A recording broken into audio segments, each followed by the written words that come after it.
어느 늦은 가을밤, 평소보다 늦게까지 야근을 하게 된 김민수는 사무실 문을 마감하고 집으로 가기 위해 지하철역으로 발걸음을 옮겼다. 거리는 이미 한산해져 있었고 찬바람이 코끝을 스치며 겨울이 오고 있음을 알렸다.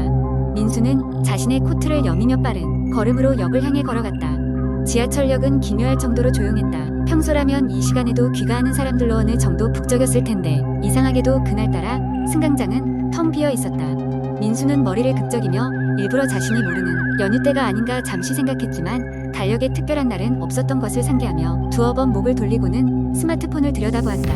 플랫폼으로 내려오는 계단에 발을 디디던 순간 어딘가 섬뜩한 느낌이 들어 그의 걸음을 멈추게 했다. 민수는 그 느낌이 들었던 쪽을 향해 천천히 고개를 돌렸다. 어둑한 구석에 무언가가 있었는데 처음에는 그것이 단순한 그림자라고 생각했지만 계속해서 시선을 고정하자 그것이 움직이는 것을 알아차렸다. 그것은 사람이었다.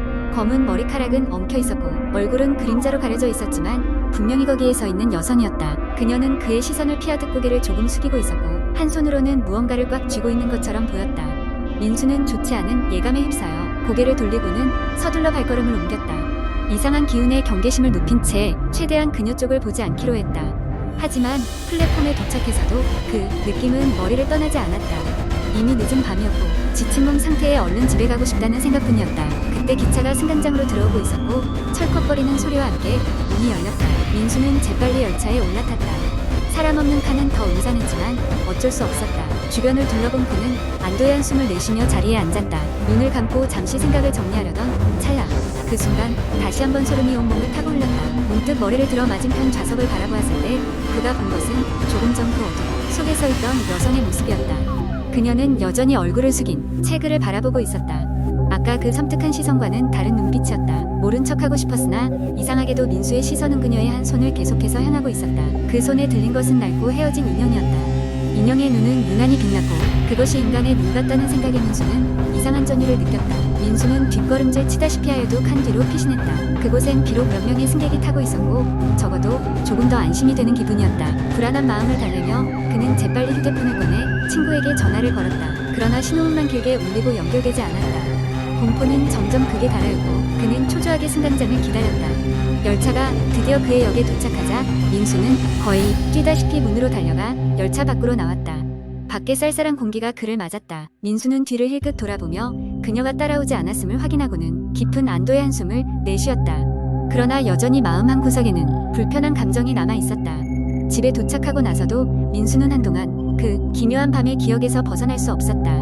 그럼에도 불구하고 피곤함에 지친 그는 침대에 눕자마자 깊은 잠에 빠져들었다. 그런데 그가 잠든 어느 순간 귓가에 간드러진 소리가 들렸다. 그것은 그 여성의 웃음소리였다. 김민수는 한밤중의 비명에 가까운 소리로 깨어났다. 잠에서 깬 후 그 어떤 모습도 소리도 듣지 못했지만 그날 밤 이후로 그는 더 이상 늦은 시간에 혼자 지하철을 타지 않기로 결심했다. 두 번째 이야기 한 곡 인터넷에서 자주 볼 수 있는 공포 썰 중 하나는 기묘한 아파트 이야기입니다. 이 이야기는 인적이 드문 외곽 지역의 낡은 아파트 단지에서 벌어지는 기이한 사건들을 다루고 있습니다.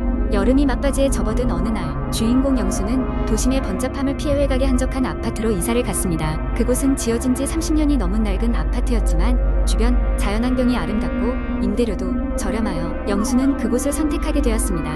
그러나 이사 날부터 영수는 이곳이 뭔가 심상치 않다는 것을 느꼈습니다. 이사를 마친 첫날 밤 영수는 침대에 누워 잠에 들려 했습니다. 그런데 낡은 건물 탓인지 간헐적으로 벽에서 이상한 소리가 들려왔습니다. 톡톡톡 하는 소리는 규칙적인 간격으로 반복되었습니다.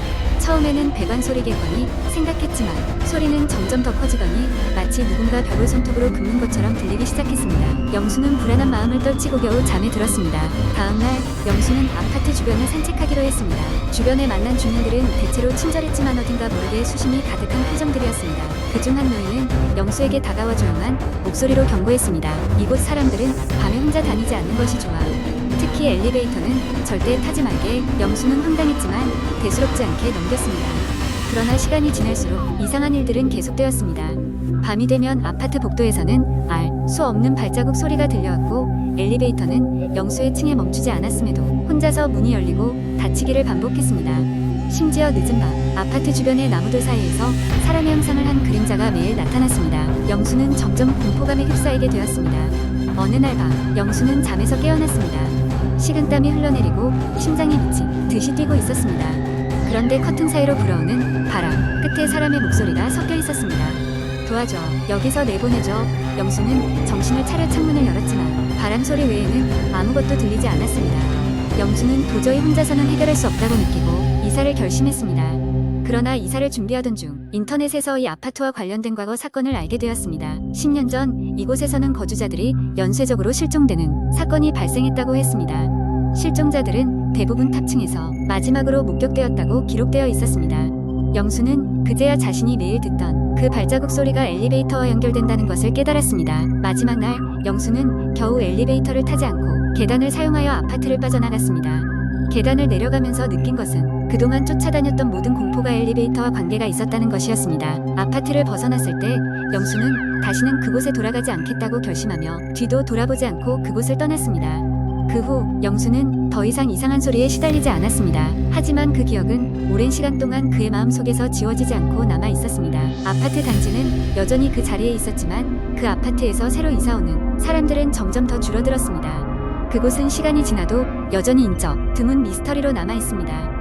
세 번째 이야기, 한적한 시골 마을. 주변엔 산과 논밭이 펼쳐져 있고 집집마다 오래된 기와장이 얹혀져 있는 그런 곳이었다. 내가 이곳에 온 이유는 도시 생활에 지친 몸과 마음을 달래고자 하는 생각에서였다. 이 마을에 있는 작은 한옥을 빌려 2주간 머무르기로 했다. 도착했을 당시 마을 사람들은 대체로 친절했다. 특히 근처 사는 할머니는 내가 도착하자마자 직접 담근 된장과 김치를 가져다 주었다.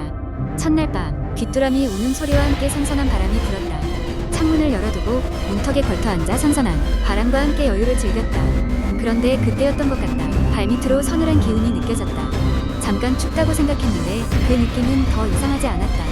그러나 별일 아니겠거니 하고 넘어갔다. 둘째 날 저녁 마을 사람들과 간단히 인사를 나눈 뒤 돌아오는 길이었다. 해는 지고 있었고 길은 어둑어둑해졌다. 길 옆으로는 오래된 묘지가 있었고 그 옆에는 큰 느티나무가 자리 잡고 있었다. 본능적으로 묘지를 지나갈 때면 발걸음을 서두르게 되곤 했다. 그러다 문득 묘비 하나가 눈에 띄어 잠시 멈춰섰다. 유난히 깨끗한 묘비였고 김서방, 내외지, 묘라고 쓰여 있었다. 부부가 함께 묻혔나 보다 라고 생각하며 다시 길을 재촉했다. 셋째 날 밤 나는 진정한 공포를 맛보게 되었다. 잠을 자던 중 갑자기 몸이 무거워지는 느낌이 들었다. 눈을 떠보니 어두운 방 안에 희미한 무언가가 서 있는 듯했다. 그 순간 팔이 움직이지 않았다. 나는 무서웠지만 금강불개를 계속해서 되뇌었다. 정신이 혼미해졌고 얼마 지나지 않아 잠이 들었던 것 같다. 넷째 날 아침 마을로 나가 어제 일에 대해 물어보았다. 할머니는 심각한 표정으로 그 집이 원래 그런 일이 자주 있었던 곳이야 라고 말씀하셨다. 과거 그 집에 살았던 부부가 어느 날 밤 흔적 없이 사라졌다는 소문이 있었다고 한다. 그 후 여러 사람들이 집에 들렀는데 모두 같은 경험을 했다고 했다. 나는 불안했지만 그들 중 아무도 큰 애는 있지 않았다는 이야기에 조금 안심할 수 있었다. 이튿날 밤 나는 용기를 내어 다시 그 집으로 돌아갔다. 반신반의하면서도 무언가 확실히 알고 싶었다. 방에 들어가 불을 끄고 침대에 누웠다. 시간은 지나 한밤중이 되었다. 그때였다. 이번에는 뚜렷하게 보였다. 방 구석에 희미한 실루엣이 서 있었다. 그것은 사람의 형상이었다. 순간 정전기 같은 것이 몸을 훑고 지나갔다. 나는 침착하게 누구시냐고 물었다. 대답은 없었다. 대신 창밖을 가리키는 듯한 손짓을 할 뿐이었다. 나는 용기를 내어 따라가 보았다. 실루엣이 가리킨 곳은 첫날 내가 지나쳤던 그 묘비였다. 기이하게도 이번에는 묘비 앞에 싱싱한 꽃이 꽂혀 있었다. 누군가 최근에 다녀간 게 분명했다. 그 후 나는 그 마을을 떠나기로 결정했다. 마지막 날쯤을 싸며 마을 사람들에게 그간 있었던 일을 이야기했다. 마을 사람 중 한 사람이 고개를 끄덕이며 과거 그 실루엣이 묘비 근처에 자주 출몰한다는 이야기를 전해주었다. 그 집부부가 사라진 날 밤 묘비가 처음 그 자리에서 발견되었다. 이후로 그곳을 찾은 모든 사람들에게 그 실루엣은 자신의 존재를 알리고 있었다고 한다. 나는 그 이야기를 듣고 소름이 돋았다. 어쩌면 그 부부의 혼령이 여전히 그곳에 머물며 뭔가를 전하고 싶어 하는지 모른다는 생각이 들었다. 마을을 떠나고 나서도 그 시골 마을의 기억은 쉽게 잊히지 않았다. 그리고 지금도 가끔씩 그 희미한 실루엣이 내 눈앞에 나타나는 것 같은 기분이 들곤 한다.